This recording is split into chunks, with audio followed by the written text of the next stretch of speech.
আপনাদের মূল্যবান মতামত পাচ্ছি। সেই মতামতগুলোকে যথাযোগ্য গুরুত্ব দিয়ে আমি অনুষ্ঠানের কন্টেন্ট তৈরি করার চেষ্টা করছি। আমার বিশ্লেষণ এবং বিশিষ্টজনদের সাক্ষাৎকার শুনতে গেলে আপনাকে যুক্তিতর্ক সংগ্রহ সাবস্ক্রাইব করতে হবে এবং লেটেস্ট আপডেটের জন্য বেল আইকন প্রেস করতে হবে।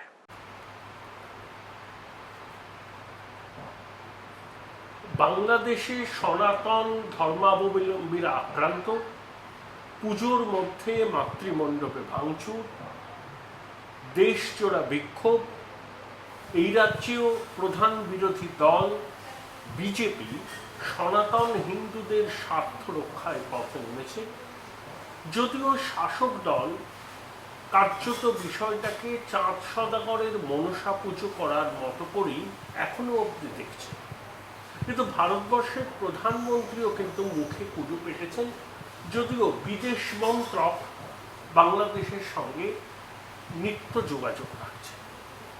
সামনে 4টে কেন্দ্রের উপনির্বাচন পশ্চিমবঙ্গ।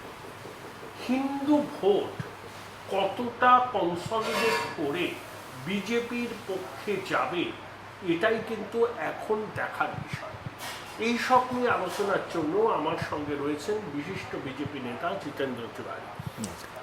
জিতেন্দ্র, প্রথমে শুভ বিজয় আপনাকে। এই সনাতন ধর্মাবলম্বীদের উপর আক্রমণের ঘটনায় বিজেপির হিন্দু ভোট ব্যাংক কি মজবুত হবে? দেখুন, এটা যদি হয় তাহলে খুব পেইনফুল হবে। ভারতীয় জনতা পার্টি কোনো একটা ধর্মের মানুষের উপর আক্রমণ হবে এবং সেই আক্রমণকে কেন্দ্র করে তার ভোট ব্যাংক বাড়াবে, এই ভাবনা নিয়ে ভারতীয় জনতা পার্টি কেউ করে না। আমাদের একটা দর্শন আছে, সেই দর্শনকে সামনে রেখে আমরা রাজনীতি করি। কিন্তু এটা ঠিক যে কোনো রাজনৈতিক দলে সমাজে বিভিন্ন ঘটনাবলীর পরিপ্রেক্ষিতে বিভিন্ন রাজনৈতিক দলকে তার স্ট্যান্ড নিতে হয়, এবং হিন্দুদের উপর আক্রমণ হোক, মুসলিমদের উপর আক্রমণ হোক, খ্রিশ্চানদের উপর আক্রমণ হোক, যে কোনো ধর্মীয় মানুষদের উপর যারা ফান্ডামেন্টালিস্ট তারা যখন আক্রমণ করে তখন ভারতীয় জনতা পার্টি তার প্রতিবাদ করে। বাংলাদেশে যেটা হচ্ছে আমরাও তার প্রতিবাদ করছি। বাংলাদেশে শান্তিপ্রিয় মানুষ, হিন্দু মা দুর্গার যারা আরাধক, তাদের উপর যেভাবে অন্য কোনো কারণে আক্রমণ হয়নি। কেন তুমি হিন্দু, কেন তুমি মা দুর্গার পুজো করবে, কেন তুমি ঠাকুরকে ডাকবে, এই কারণে তোমার উপর আক্রমণ। ন্যাচারালি ভারতীয় জনতা পার্টি তার দায়িত্ব পালন করছে এবং এর বিরুদ্ধে প্রতিবাদ করছে। আপনারা তো সব জায়গাতেই পথে নেমেছেন, মানুষের সাড়া কিরকম পাচ্ছেন? দেখুন, আমরা আমাদের কথা বলছি এবং মানুষ অনেকে রাস্তায় নামছেন এবং অনেকে হয়তো নৈতিকভাবে সমর্থন করছেন। কিন্তু এই সভ্য সমাজে যে কোনো সভ্য ব্যক্তি এই ভায়োলেন্সকে তো কেউ সমর্থন করতে পারে না। ন্যাচারালি অনেক মানুষ রাস্তায় নেমে আমাদেরকে সমর্থন জানাচ্ছেন, অনেক মানুষ বাড়িতে বসেও নৈতিকভাবে আমাদেরকে সমর্থন জানাচ্ছেন। বাংলার মানুষ ভায়োলেন্সের বিরুদ্ধে বরাবরই রয়েছেন, এবারও তারা ভায়োলেন্সের বিরুদ্ধেই রায় দিচ্ছে। আপনারা হিন্দু ভোটের 54% পেয়েছিলেন এই বিধানসভা নির্বাচনে। তা অনেকে বলছেন হিন্দুদের কাস্টোডিয়ান হচ্ছে বিজেপি, সেই জন্যই আপনারা পথে নেমেছেন, শাসক দল নামেনি। কেন নামেনি আপনার কি মনে হচ্ছে? তারা প্রতিবাদ করছে, কিন্তু সেই প্রতিবাদটা খুব জোরালো নয়। দেখুন, যখনই এই ধরনের ঘটনা ঘটে, বিশ্বে যে কোনো জায়গায় এই ধরনের যদি ঘটনা ঘটে, ভারতীয় জনতা পার্টি তার প্রতিবাদ জানায়। ভারতীয় জনতা পার্টি কোনোদিন ভায়োলেন্সকে সমর্থন করে না। এবং আজ হিন্দুদের উপর আক্রমণ হচ্ছে, যেহেতু হিন্দুদের উপর আক্রমণ হচ্ছে তাই ভারতীয় জনতা পার্টি চুপ করে থাকবে, তা তো হতে পারে না। হিন্দুদের উপর আক্রমণ হচ্ছে এবং হিন্দুরা কোনো ভুল করেনি, এমন নয় যে কোনো বিরাট অন্যায় হয়েছে, জমি জায়গা লড়াই বা কোনো অর্থের লড়াই, তা নয়। কিন্তু যেহেতু তারা হিন্দু ধর্মে বিশ্বাসী, যেহেতু তারা সনাতন ধর্মে বিশ্বাসী, তাই তাদের উপর আক্রমণ হচ্ছে। তো ন্যাচারালি ভারতীয় জনতা পার্টি তো সনাতন ধর্মে যারা বিশ্বাসী তাদেরকে তো সমর্থন জানিয়েছে। কিন্তু আমরা যারা ইসলাম ধর্মে বিশ্বাসী তাদেরকেও তো ঘৃণা করি না, যারা খ্রিস্টান ধর্মে বিশ্বাস করে তাদেরকেও তো আমরা ঘৃণা করি না। তো যখন আমরা কোনো ধর্মকেই ঘৃণা করি না, সমাজে সবাই স্বাধীনভাবে থাকার সবার অধিকার থাকা উচিত। যেহেতু বাংলাদেশে বেশ কিছু ব্যক্তি তারা সনাতন ধর্মে বিশ্বাস করেন বলে তো যদি তাদের উপর আক্রমণ হয়, এই কারণে তাদের উপর যদি আক্রমণ হয়, তাহলে ভারতীয় জনতা পার্টি তো নিশ্চয়ই তাদের পাশে থাকবে। এবং এটা তো আমরা ফরসি করেছিলাম আগেই। আমাদের দেশের প্রধানমন্ত্রী ভারতীয় জনতা পার্টি তো এটা আগে ফিল করেছিল। তাই তো সিএ, যেদিন সিএ আইন আনা হলো তখন অনেকে বলেছিল কি প্রয়োজনীয়তা আছে। এই ঘটনা তো চোখে আঙুল দিয়ে দেখিয়ে দিল কি প্রয়োজন আছে। অনেক দেশ আছে যেখানে কিন্তু হিন্দু বা অনেক ওই দেশে যারা মাইনরিটি আছেন, হিন্দু হতে পারেন, শিখ হতে পারেন, জৈন হতে পারেন, পার্সি হতে পারেন, তারা কিন্তু ধর্মীয় কারণে আক্রান্ত হচ্ছে। তো তারা আগে ভারতবর্ষে, তাদের অরিজিন ভারতবর্ষে, তো তাদেরকে আমাদের ভারতবর্ষে থাকার সুযোগ করে দেওয়া, তাদেরকে সিটিজেনশিপ দেওয়া, এই জন্য তো এই আইন করা। এটা আগেই তারা যখন যারা বিরোধিতা করেছিলেন তখন যে না এটার প্রয়োজন নেই, তারা আজ বুঝতে পারছেন যে কি প্রয়োজন ছিল। এবং কতটা দূরদর্শী দেশের প্রধানমন্ত্রী নরেন্দ্র মোদীজি, তারা আগেই ফিল করেছেন যে এই ধরনের ঘটনা যে কোনো দিন ঘটতে পারে, তাই তাদের জন্য একটা ব্যবস্থা করে রেখেছেন। শেখ হাসিনা সরকারের মনোভাব সম্পর্কে বিজেপি কি আশাবাদী, কি খুশি? দেখুন, বাংলাদেশের দুটো শক্তি আছে। একটা শক্তি নিজেকে সেকুলার ফোর্স বলে দাবি করে, যেটা শেখ হাসিনা, আর একটা পুরোপুরি মৌলবাদী শক্তি। তো শেখ হাসিনা নিজেকে সেকুলার ফোর্স হিসাবে দাবি করেন। যে দাবি তিনি করেন, সে দাবি যদি সত্যি সত্যি তিনি বাস্তবে রূপায়িত করতে পারেন, তাহলে ভারতীয় জনতা পার্টি নিশ্চয়ই খুশি হবে। কিন্তু সেটা তিনি পারছেন কিনা, সেটা তো আগামী দিনে তার অ্যাকশন দেখে আমরা পর্যালোচনা করব। It is too early two comment. আপনাদের এখান থেকে কোনো প্রতিনিধি দলের বাংলাদেশ যাওয়ার কথা ছিল বলে শুনেছিলাম, সেটা কি আদৌ ম্যাচিওর করছে? না, দেখুন, আমার কাছে এই ধরনের কোনো ইনফরমেশন নেই। আর আরও যারা ভারতীয় জনতা পার্টি যারা সিনিয়র লিডারশিপ আছে তারা এই নিয়ে কিছু বলতে পারবেন। আমার কাছে এই ধরনের কোনো খবর নেই।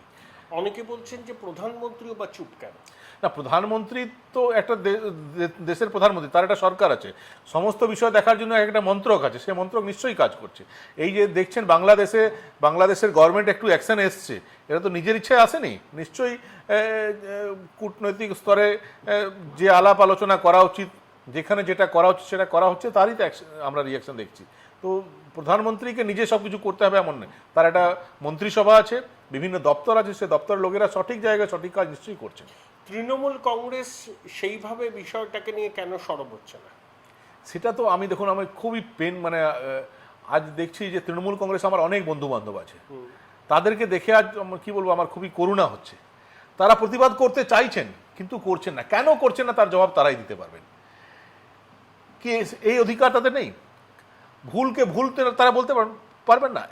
এমন কি বাইন্ডিংস আছে যে কারো হত্যা হলো সেটাও বলতে কন্ডেম করতে পারবেন না, কারো উপর আক্রমণ হলো সেটাও কন্ডেম করতে পারবেন না, কোথাও মন্দির ভেঙে দেওয়া হচ্ছে সেটাও কন্ডেম করতে পারবেন না, মা দুর্গা প্রতিমা ভেঙে দেওয়া হবে সেটাও কন্ডেম করতে পারবেন না, আমাদের ইস্কনের মন্দিরের উপর আক্রমণ হবে সেটাও কন্ডেম করতে পারবেন না। এমন এই রাজনীতির কি দরকার নেই রাজনীতি করা, ছেড়ে দিন সব। কিন্তু ক্ষমতা ছেড়ে অনেকে থাকতে পারবেন না, তাই মুখ বুঝে, আমি জানি অনেক তৃণমূল কংগ্রেসের সংখ্যাগরিষ্ঠ লিডাররা যারা আছেন তারা মনে মনে এর প্রতিবাদ জানাচ্ছেন, কিন্তু তাদের সে লিবার্টি নেই। লিবার্টি নেই কেন না, লিবার্টি আছে, তারা ভয়ে আছেন যে এটা যদি বলি তাহলে হয়তো ভোট ব্যাংকে ফাটল ধরতে পারে, সেই জন্য তারা বলছেন না। এটা খুবই খুব তাদের মনের অবস্থা দেখে আমার তাদের প্রতি করুণা হচ্ছে। এই মাইনরিটি অ্যাপিসমেন্ট অনেকে যেটা বলছেন, এই কারণেই কি আপনি শেষ পর্যন্ত তৃণমূলের সঙ্গে সংস্রব ত্যাগ করেছিলেন? দেখুন, মাইনরিটি অ্যাপিসমেন্টের প্রশ্ন নেই। আমি ফিল করি যে মাইনরিটিদের মধ্যে অনেক শুভ বুদ্ধি সম্পন্ন মানুষ আছে অবশ্যই, কিন্তু যারা ফান্ডামেন্টালিস্ট, যারা ধর্মকে নিয়ে গোড়ামি করে, এবং যারা ইসলামকে বোঝে না, যারা কোরআন বোঝে না, নিজের মতো করে ইন্টারপ্রিট করে, আর নিজের মতো করে ইসলামের যে হোলিনেস সেটাকে যারা লুণ্ঠিত করে, যাদের কাছে মানুষকে হত্যা করে দাও, অন্য ধর্মের মানুষ থাকলেই তাকে হত্যা করে দাও, এই দর্শনে যারা বিশ্বাস করে, আমরা নিশ্চয়ই তাদের বিরুদ্ধে। এবং তাদেরকে অ্যাপিজ করার কোনো বাসনাও আমার নেই, অতীতেও ছিল না, আগামী দিনেও থাকবে না। ইসলাম ধর্মে যারা বিশ্বাসী, সত্যি সত্যি যদি যেটা কোরআনে বলা আছে, ইসলাম ধর্ম বলতে যেটা বোঝায়, মোহাম্মদ সাহেব যেটা বলে গেছে, সেটা যদি সত্যি সত্যি নিজের জীবনে কেউ ধারণ করতে পারে, তাহলে তো পৃথিবী স্বর্গ হয়ে যাবে। কিন্তু সেটা করছে কই? ইসলামে ব্র্যান্ডিং করে, নিজের মতন করে ইন্টারপ্রিট করে, নিজের ইসলামকে লোক চাপিয়ে দেওয়ার চেষ্টা করছে, তার বিরুদ্ধে আমরা। আর একটা প্রশ্ন, সেটা হচ্ছে বাংলাদেশ স্বাধীনতা যখন পেয়েছিল তখন সেখানে হিন্দু জনসংখ্যা ছিল প্রায় 13%, 13% কি 23%, সেটা কমতে কমতে এখন 9% বাড়িয়েছে। অনেকে বলছেন বাংলাদেশে খুব সুপরিকল্পিতভাবে এথনিক ক্লিনজিং হচ্ছে, আমরা কেন চুপ করে থাকবো? না, এটা তো দেখুন, বিদ্বজনদের ভূমিকাটা কিভাবে দেখছেন আপনি? দেখুন, এখন আজকে কোথায় গেলেন কৌশিক সেন, তারা অনেক শর্ত সাপেক্ষে সমালোচনা করছেন। ঠাড়ে ঠোড়ে বিজেপির সমালোচনা করে বাংলাদেশের ঘটনার সমালোচনা। দেখুন, তারা এখন মুখ খুলছেন যখন দেখছেন যে বাংলার অনেক মানুষ তাদের সমালোচনা শুরু করে দিয়েছে, তারা কেন চুপ আছেন, তখন একটু বলছেন, কিন্তু মেপে বলছেন। 15 মিলিমিটার বলবেন না 20 মিলিমিটার বলবেন, সব মেপে হিসাব করে বলছেন। কতটা সমালোচনা, বেশি সমালোচনা হয়ে গেল না তো? যখন মিডিয়ার সামনে মুখ খুলছেন তখন একটু হিসাব করে নিচ্ছেন, বেশি বলে ফেললাম না তো? আবার যখন এই ঘটনার সমালোচনা করছেন তখন পুরনো কোনো ঘটনার একটা উল্লেখ করে দিচ্ছেন যে না এটা তো খারাপ হচ্ছে, কিন্তু ওটাও খারাপ হয়েছিল। আরে ভাই, চোখের সামনে যেটা হচ্ছে এটা বলতে কি আছে? আমি তো অনেক মুসলিম ফ্রেন্ড, আমার মুসলিম, এদের চেয়ে তো অনেক মুসলিম বন্ধুরা ভালো, তারা তো ওপেনলি বলছে যে না এটা অন্যায় হচ্ছে। অনেক মুসলিম বন্ধু বান্ধবরা আছে, মুসলিম সমাজে অনেক ভালো ভালো মানুষ আছে যারা এই ভায়োলেন্সকে কোনোদিন পছন্দ করেনি, কোনোদিন প্রশ্রয় দেয়নি, তারা ওপেনলি বলছেন যে এটা অন্যায় হচ্ছে। তো তারা যদি বলতে পারে, এনাদের বলতে কি অসুবিধা? জানি না আবার বললে অন্য কোথাও টিকি বাঁধা আছে কিনা, বা অন্যান্য যে সুযোগ সুবিধা পাচ্ছেন, হয়তো অনেকে বলে এলিগেশন দেয়। এখন তো মনে হচ্ছে এলিগেশনটা অনেকটা ঠিক মনে হচ্ছে, এনাদের নিস্তব্ধতা দেখে মনে হচ্ছে যে অনেকে যে এলিগেশন দেয় যে এনাদের টিকি বাঁধা আছে, বিভিন্ন জায়গায় বিভিন্ন সুযোগ সুবিধা পান একটা অ্যাটমসফিয়ার তৈরি করার জন্য, মনে হচ্ছে সেই এলিগেশনের সত্যতা আছে মনে হচ্ছে। দিনহাটা একদম বর্ডার লাগোয়া কেন্দ্র, সামনেই বাংলাদেশ। আর শান্তিপুরে বিজেপি বিপুল ভোটে জিতেছিল, মতুয়া সম্প্রদায় দুহাত ভরে বিজেপিকে ভোট দিয়েছিল।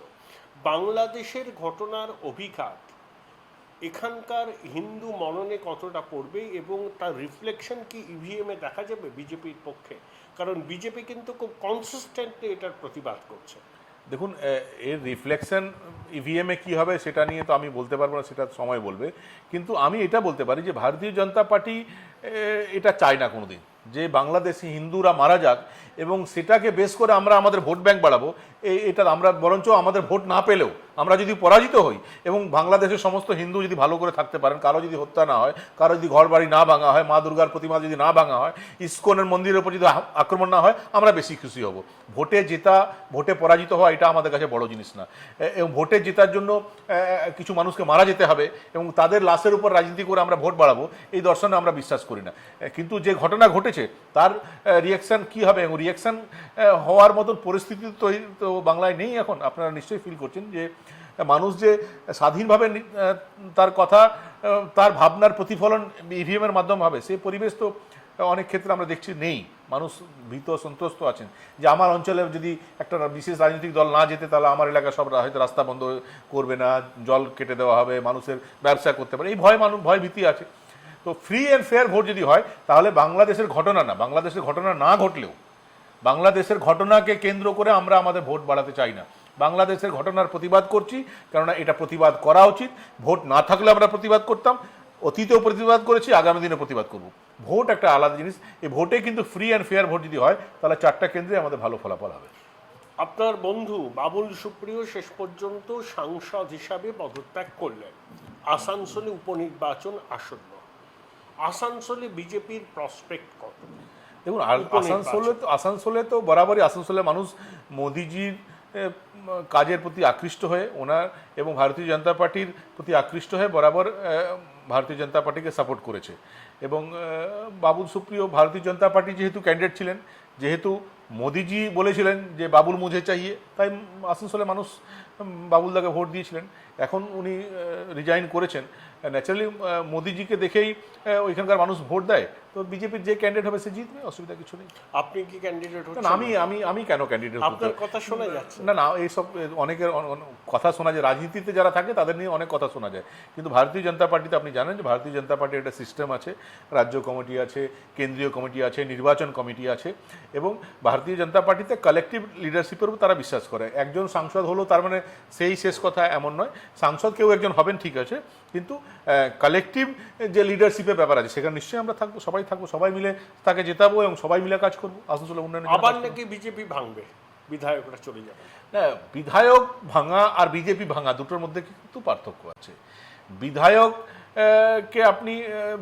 যারা হয়েছেন, কাউকে কিছু সুযোগ সুবিধা দিয়ে আপনি আপনার কাছে আনতেই পারেন, কিন্তু বিধায়ক চলে গেল মানে বিজেপি ভেঙে গেল এমন ভাবার কোনো কারণ। আমরা তো এখানে সরকারে নেই। আমরা যদি সরকারে থাকতাম তাহলে আমাদের চিন্তা থাকতো যে বিধায়ক চলে গেল, আমাদের সরকার পড়ে যাবে। তো ওনারা কেন সরকারে থাকা সত্ত্বেও কেন আরও বিধায়কের প্রয়োজন হয়েছে ওনারা বুঝুন। আমরা তো বিরোধী ভূমিকা পালন করার দায়িত্ব আমাদেরকে এখানকার মানুষ দিয়েছে। সে বিধায়ক থাকলেও আমরা বিরোধী দলের ভূমিকা পালন করব, বিধায়ক না থাকলে আমাদের দলের কর্মীরা আছেন, বাংলার মানুষ হয়, তাদেরকে নিয়ে বিরোধী ভূমিকা পালন করব। এবং সংখ্যাগরিষ্ঠ বিধায়কই যাবেন না, কিছু কিছু বিধায়কের কিছু ব্যক্তিগত সমস্যা থাকে, সেটাকে কাজে লাগিয়ে শাসক দল তাদেরকে নিজের দিকে নিয়ে যাচ্ছে। এটাতে খুব বেশি কিছু আসে যায় না বিজেপির। AT Infotic is authorized training partner of MuleSoft, eligible for BTech all stream students. No course fee, 50% discount on global certification fees.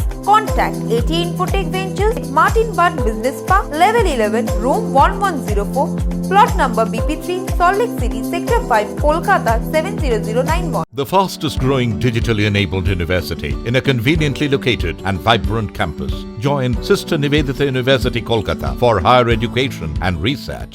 নতুন রাজ্য সভাপতি সুকান্ত মজুমদার এবং প্রাক্তন রাজ্য সভাপতি দিলীপ ঘোষ জেলা সফরে বেরোচ্ছেন। দিলীপদা বিভিন্ন জায়গায় নেতা কর্মীদের সঙ্গে সুকান্তবাবুর পরিচয় করিয়ে দেবেন, সম্বর্ধনা হবে, ভালো মুভমেন্ট।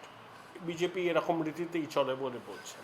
আমরা আশা করেছিলাম যে দিলীপবাবু, সুকান্তবাবু এবং শুভেন্দুবাবু তিনজন মিলে যাবেন। সুকান্তবাবু এই শুভেন্দুবাবু যাচ্ছেন না। না, যাচ্ছেন না এটা ঠিক না, যেখানে প্রয়োজন হবে সেখানে নিশ্চয়ই যাবেন। কিন্তু আপনি জানেন যে আগে আমাদের কাছে এই সুযোগ ছিল না বেঙ্গলে।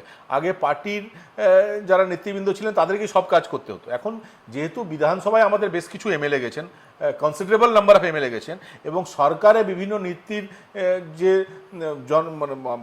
বেঙ্গলের জনগণের স্বার্থের পরিপন্থী যে নীতি, তার বিরোধিতার একটা ব্যাপার আছে। বিধানসভার ভিতরে অনেক লড়াইয়ের ব্যাপার আছে। প্রশাসনিক স্তরে অনেক সিদ্ধান্ত সরকার নেই, যার সমালোচনার ব্যাপার আছে। এটা একটা বড় কাজ, ভাস্ট কাজ, এবং সেই কাজটা দেখার দায়িত্ব শুভেন্দু অধিকারী মাননীয় বিরোধী দলের নেতার আছে। ন্যাচারালি ঘরে বসে আছেন আর যাচ্ছেন না তা নয়, কিন্তু যদি কোথাও কোনো মিটিংয়ে শুভেন্দুদা যাওয়ার সময় না পেলেন, তাহলে নিশ্চয়ই দেখবেন সেই সময় উনি অন্য কোনো দায়িত্ব পালন করছেন। তো আমরা বেঙ্গলের সব লিডাররা একসঙ্গে একটা গাড়িতে ঘুরবে আর অন্য কাজ বন্ধ থাকবে তা তো হয় না। এটা তো কালেকটিভ লিডারশিপ। কেউ এই দিকটা দেখবে, কেউ ওই দিকটা দেখবে, কেউ ওই দিকটা দেখবে, সবাই মিলে, এবং আবার রাত্রে সবাই বসে আলোচনা করবে যে কালকে কী করতে হবে না করতে হবে। এবং সুকান্তবাবু তো কোনোদিন এটা বলেননি যে উনি শুভেন্দুদার সহযোগিতা পাচ্ছেন, বা শুভেন্দুদাও কোনোদিন বলেননি যে ওনাকে সুকান্তবাবু ওনাকে গুরুত্ব দিচ্ছেন। এটা বানানোর গল্প। কিছু লোক আছে এর মধ্যে রসদ খুঁজে পায়, তারা এই ধরনের গল্প বানায়, এতে কিছু আসা যায় না বিজেপি। তাহলে দিলীপবাবু এবং সুকান্তবাবুর কাজের ধরনের মধ্যে কোনো কি পার্থক্য চোখে পড়েছে আপনার?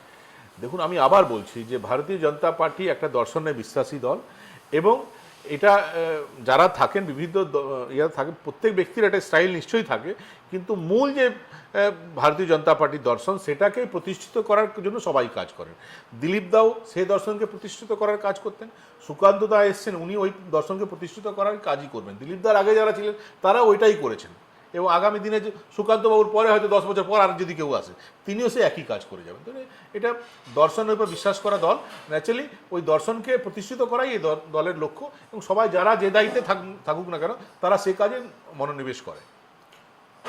একটা অভিযোগ করছে শাসক দল, সিবিআই তো একটা নিরপেক্ষ সংস্থা। শুভেন্দুবাবু আগ বাড়িয়ে বলে দিচ্ছেন 10 জন গ্রেপ্তার হবে, তারাই গ্রেপ্তার হচ্ছে, 12 জন গ্রেপ্তার হবে, তারাই গ্রেপ্তার হবে। বলেছেন যে নন্দীগ্রামে জাহাজ বাড়ির মালিকও গ্রেপ্তার হবেন। তা সিবিআই কি করবে সেটা বিরোধী দলনেতা জানছেন কি করে? না, বিভিন্ন যারা এন্টি সোশ্যাল কাজের সঙ্গে যারা যুক্ত থাকেন তাদের অ্যাক্টিভিটি তো শুভেন্দু অধিকারী জানেন, বা আরও অনেকে জানে। তো তারা অ্যাক্টিভিটির উপর অনুমান করে তারা বলছেন যে ইনি যে কাজ করেছেন তার জন্য ওনার গ্রেপ্তার হওয়া উচিত, এটা বলছেন। এবং পরবর্তী ক্ষেত্রে সিবিআই যদি সেটা করে, তাহলে তো যদি কোথাও খুন হলো এবং আপনি চোখের সামনে দেখলেন এই ব্যক্তি খুন করলো, তা আপনি তো বলবেনই যে ওই ব্যক্তি অ্যারেস্ট হবে। তা আপনি বলবেন না যেহেতু আপনি বলে দিয়েছেন আর পুলিশ ওনাকে অ্যারেস্ট করতে পারবে, এটা বলা যায়? ইনভেস্টিগেটিভ এজেন্সি তার নিজের মতো করে কাজ করবে, পলিটিক্যাল পার্টি তার নিজের মতো করে কাজ করবে। পলিটিক্যাল পার্টির সঙ্গে যারা নেতৃবৃন্দ আছেন তারা বিভিন্ন ঘটনাবলী দেখেন, বিভিন্ন লোককে জাজ করেন, এবং তাদের নিয়ে তাদের ওপিনিয়ন তারা ব্যক্ত করেন। এটা স্বাধীন দেশে আমাদের এই অধিকার আছে। কিন্তু আমি যদি দেখি যে হ্যাঁ ওই ব্যক্তি এত খারাপ কাজ করেছে যে ওর অ্যারেস্ট হওয়া উচিত, তাহলে আমি এটা বলতে পারবো না। উনি বলেছেন, সিবিআই অ্যারেস্ট করতেও পারে, না করতে পারে, সেটা সিবিআই ব্যাপার। কিন্তু শুভেন্দু তা বললেন বলে উনি অ্যারেস্ট হবেন এমন ভাবার কোনো কারণ নেই। অনেক রাজনৈতিক পর্যবেক্ষক বলছেন যে ভূতের ভবিষ্যৎ আছে, এই রাজ্যে বিজেপির কোনো ভবিষ্যৎ নেই। না, দেখুন, ক্ষমতা দখল করাই একমাত্র আমাদের উদ্দেশ্য না। পশ্চিমবঙ্গ কতটা এগিয়ে গেল, বাংলা তার পুরনো গৌরব ফিরে পেল কিনা, যে কথা আমরা বলতাম যে what Bengal things today rest of India things tomorrow, যেটা বলেছিলেন অনেক গুণী ব্যক্তিরা, সে সে মানে উক্তি আবার রিপিট হচ্ছে কিনা, এখন আবার সারা ভারতবর্ষ লোক বলছে কিনা, এটার উপর নির্ভর করবে যে আমরা সাকসেসফুল কিনা।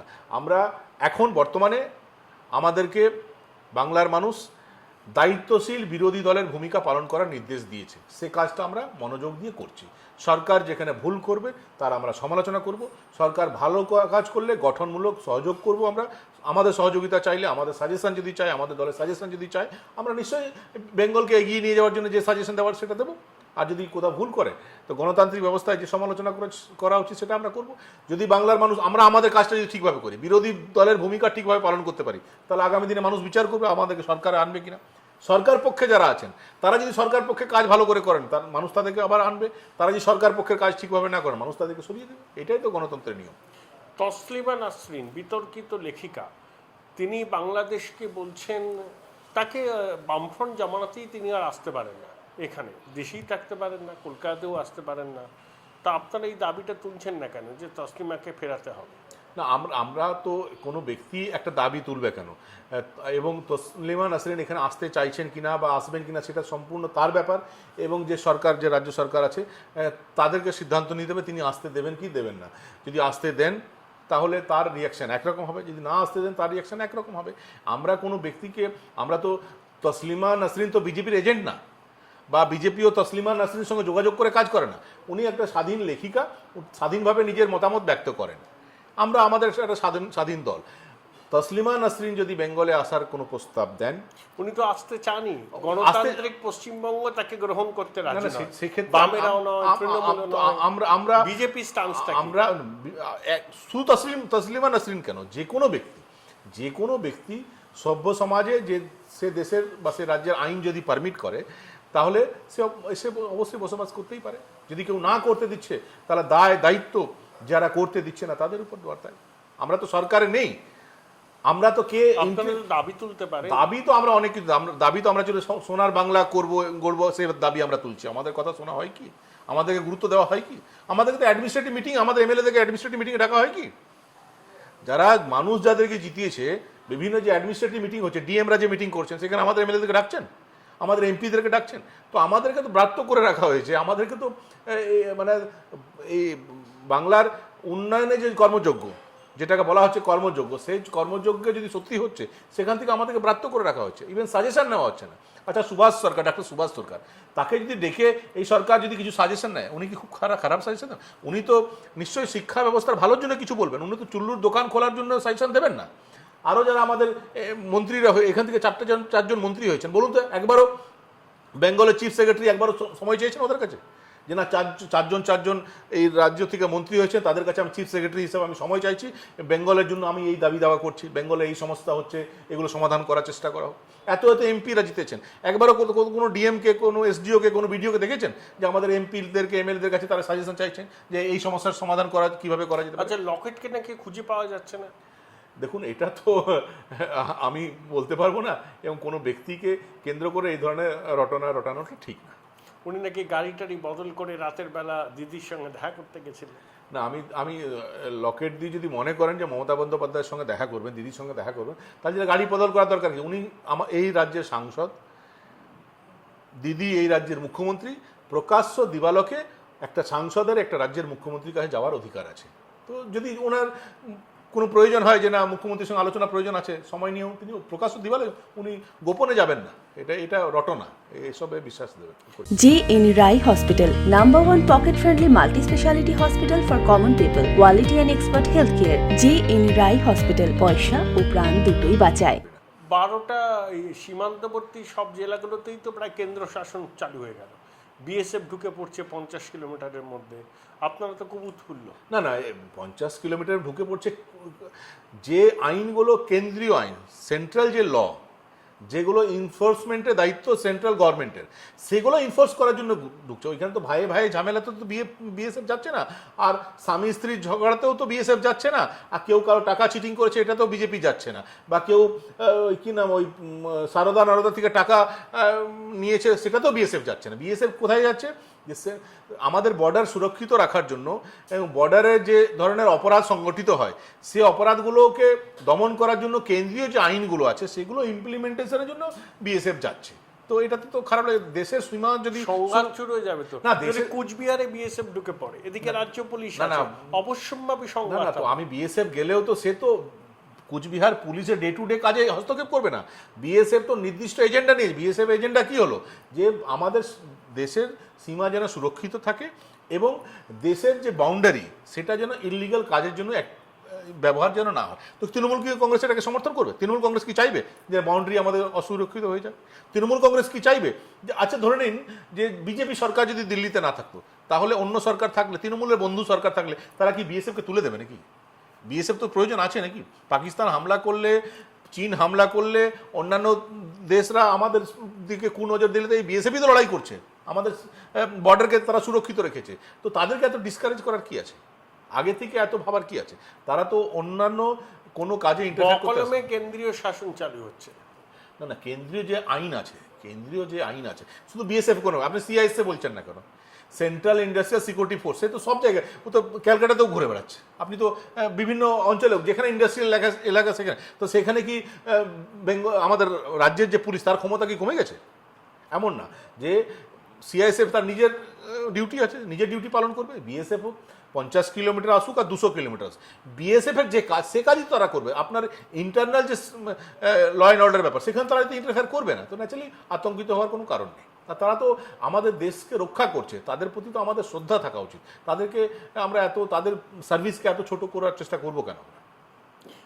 তৃণমূল বলছে বিজেপির নেতারা কেন্দ্রীয় বাহিনীর নিরাপত্তায় থাকেন বলে কেন্দ্রীয় বিএসএফ এর এই ক্ষমতা বৃদ্ধিতে তারা উল্লসিত।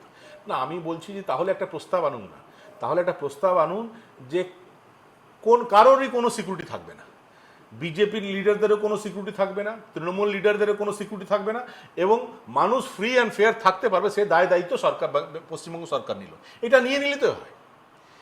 কেন বলতে পারছেন না পশ্চিমবঙ্গ সরকারের চিফ সেক্রেটারি একদিন বলুন, যে প্রেস মিট করে বলুন যে বেঙ্গলে যারাই থাকবে কারো ভয়ের কোনো কারণ নেই, কারো উপর কোনো হামলা হবে না, কারো উপর কোনো আক্রমণ হবে না, কারোর সিকিউরিটি দরকার নেই, আমরা এমন পরিবেশ তৈরি করলাম বেঙ্গলে, সব সিকিউরিটি প্রত্যাহার হয়ে যাবে, অসুবিধা কিছু নেই। তো এটা তো লজ্জা যে আপনি যারা বিরোধী রাজনৈতিক দলের সঙ্গে যুক্ত আছেন তারা সিকিউরিটি না থাকলে তাদের প্রাণ বিপন্ন, তাদের উপর হামলা হয়ে যাচ্ছে, এমএলএদের উপর হামলা হচ্ছে, এমপিদের উপর হামলা হচ্ছে, মন্ত্রীদের উপর হামলা হচ্ছে, এবং তারপর বলছেন যে সিকিউরিটি নিয়ে, মানে ওরা সিকিউরিটি আছে বলে কি হচ্ছে, প্রাণটা রক্ষা পাচ্ছে। সেটা তো আপনাদের ব্যথা, মানে আপনার প্রাণে মেরে ফেলতে চাইছেন নাকি? একদম সব সিকিউরিটি সরে যাক এবং ইচ্ছা করলে আপনারা মেরে ফেলবেন, তাহলে আপনাদের মনে শান্তি হবে? আর কত রক্তের প্রয়োজন আছে আপনাদের? থাকতে দিন না। এবার একটা রেকর্ড হচ্ছে পশ্চিমবঙ্গে 100 কোটি টাকার মদ বিক্রি হয়েছে, কিভাবে দেখেন পুজোর সময়? না, আমি কি বলবো যে এই মদ তো বিহার বা ইউপি বা মধ্যপ্রদেশের লোকরা এসে কনজিউম করে নাই, এখানকার মানুষে খেয়েছে। তো পুজোর সময় যে বাঙালির গৌরব ছিল যে পুজোর সময় মায়ের ভোগ খাবো, তো ভোগের সময় এসব খাওয়ার জন্য তাদেরকে বাধ্য করা হলো, বা এসব যারা খেতে পারে তার ব্যবস্থা করা হলো। এটা তো কি বলবো, বাঙালির কালচার এটা ছিল না। বাঙালির কালচার ছিল একসঙ্গে সবাই থাকবে। পুজোর পর আমরা টানার নাড়ু খাবো এবং বিজয়া প্রণাম করতে যাব, মিষ্টি খাবো, মুখ মিষ্টি হবে। বিজয়া প্রণামের পর বা অষ্টমী দিন ভোগ খাবো, নবমী দিন বলি হবে, বলির পর বলিতে যা প্রসাদ সেটা খাবো। এই কালচার ছিল বেঙ্গলের। সেখানে কেউ দেশি মদ খাবে এবং সেটা অ্যাভেলেবেল করে দেওয়া হবে, এটা কোন দিকে বাংলাকে নিয়ে যাওয়া হচ্ছে মানুষ বিচার করবে। লক্ষ্মীর ভান্ডার চালু করতে গিয়ে নাকি সরকার অন্যান্য জায়গায় সব ব্যয় বরাদ্দ কমিয়ে দিচ্ছে, কোনো কাজই নাকি হবে না, টাকা নেই, মদ ছাড়া নাকি কিছুই উঠছে না। দেখুন, লক্ষ্মীর ভান্ডার প্রথমে শুনতে ভালো লাগছিল, কিন্তু ইনফ্যাক্ট আমি তো বলছি যে অর্থ দেওয়া হচ্ছে লক্ষ্মীর ভান্ডার নামে, তো 1 মাসের মোবাইল রিচার্জ ছাড়া অন্য কোনো কাজে লাগবে না। একটা মহিলারা কি করবেন, তার 500 টাকা 499 টাকা মোবাইল রিচার্জ করতে পারবে, এর ছাড়া অন্য কোনো কাজে লাগবে না। তো বরঞ্চ এটা না বলে বলুক যে হ্যাঁ মোবাইল রিচার্জ করার সুযোগ করে দিয়েছে সরকার, তো এটা না দিয়ে ফ্রি ওয়াইফাই সারা বেঙ্গলে ফ্রি ওয়াইফাই করে দিলেই হতো, আর এইসব করার কি দরকার ছিল তাহলে। তাহলে এই বাংলাদেশ নিয়ে এই সনাতন ধর্মাবলম্বীদের উপর আক্রমণের ঘটনা নিয়ে আপনারা কি এখন রাস্তাতেই থাকবেন যদি ঘটনা যতক্ষণ না পুরো ঘটনাটা শান্তিপূর্ণ একটা সমাধান যদি হয়? ঘটনা বন্ধ না হয় তাহলে আর উপায় কি আছে? এবং আমরা কেন থাকবো? আমরা তো চাইবো যে সবাই থাকুক, আমরা তো তৃণমূলকেও ওয়েলকাম করছি, তারাও আসুক, তারা আমাদের সঙ্গে থাকুক, তারা আগে থাকুক, আমরা পেছনে আছি, তারা এর প্রতিবাদ করুক। কেন এত হেজিটেট করছে? আরে ভুলকে ভুল, অন্যায়কে অন্যায় বলার জন্য এত এত মেপে কথা বলতে হবে? অন্যায়কে অন্যায় বলা যাবে না? কে কি ভাববে? ওনারা ভাবছে যে অন্যায়কে অন্যায় বলে হয়তো মুসলিমরা, কেউ কোনো মুসলিম রেগে যাবে না। মুসলিমদের মধ্যে যারা রেগে যাবে তারা আরো আসল মুসলমানই না। যারা প্রকৃত অর্থে মুসলিম তারা এটাকে পছন্দ করছেন না। যারা ফান্ডামেন্টালিস্ট, যারা সমাজে অশান্তি ছড়াতে চায়, তারা এগুলোতে রেগে যাবে। তো তাদের স্বার্থ দেখবে কেন একটা সরকার? আমরা তো চাইবো যে তৃণমূল কংগ্রেস, বিজেপি, কংগ্রেস, সিপিএম সবাই মিলে সমালোচনা করা উচিত। কিন্তু তারা সমালোচনা করলেও বলছে হ্যাঁ এটা ঠিক হয়নি, কিন্তু 72-এ এটা হয়েছিল ওটাও ঠিক হয়নি, উত্তরপ্রদেশে এটা হয়েছিল ওটাও ঠিক হয়নি, গুজরাটে এটা হয়েছিল ওটাও ঠিক হয়নি। আর ভাই ওটা ঠিক হয়নি, ঠিক হয়, যে কোনো ভায়োলেন্সেরই সমালোচনা হতো। যখন গুজরাটে হয়েছিল তখন নিশ্চয়ই সমালোচনা অনেকে করেছিল, আপনারা করেছেন, ঠিক করেছিল। এখন যেটা হয়েছে সেটা নিয়ে বলো ভাই, তখন চুপ বলবেন না। এবং এই চুপ থাকার কোনো ভাবছেন যে বিরাট ভোট বেড়ে যাবে? অনেক একটা ধর্মের লোক খুশি হচ্ছে, কেউ খুশি হচ্ছে। আমার তো হাজার হাজার মুসলিম বন্ধু আছে, তাদের সঙ্গে আমার ব্যক্তিগত আলোচনা হচ্ছে, তারা বলছে একদম আমরা এটাকে সমর্থন করি না। আমাদের ধর্মে এটা বলা নেই যে অন্য ধর্মের মানুষের উপর আক্রমণ করতে হবে, এটা আমাদের ধর্মে বলা নেই। যারা করছে তারা নিজেদের স্বার্থে আমাদের ধর্মকে ব্যবহার করছে। অনেক ধন্যবাদ জিতেন। Thank you. তাসলিমা নাসরিন তিনি ইতিমধ্যেই বাংলাদেশকে বলেছেন জিহাদিস্তান। সেখানে প্রচুর মাদ্রাসা গড়ে উঠছে, সেই মাদ্রাসাতে জেহাদি কার্যক্রমে প্রশিক্ষণ দেওয়া হচ্ছে। অনেকে আবার এটাও বলছেন বাংলাদেশের প্রধানমন্ত্রী শেখ হাসিনা দিনের বেলা মুজিবপন্থী আর রাতের বেলা জামাত।